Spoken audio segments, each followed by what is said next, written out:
Mga 2 oras pa ano pare.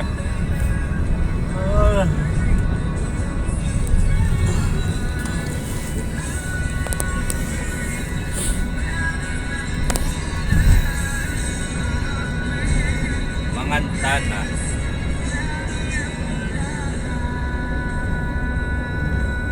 Kain na tayo.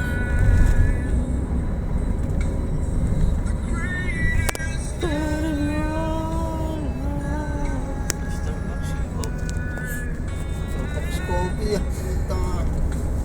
Ganyan-ganyan timpla ko. Pag kami nasa bundok, Starbucks sa pang Starbucks. 300 isa. Ang padipuan. Iya. Ganun din naman na. Oo. Bakit na mahal kaya ng bakal? Baso. Starbucks. Kaya isa. Ang dahan-dahan lang talaga na. Yan.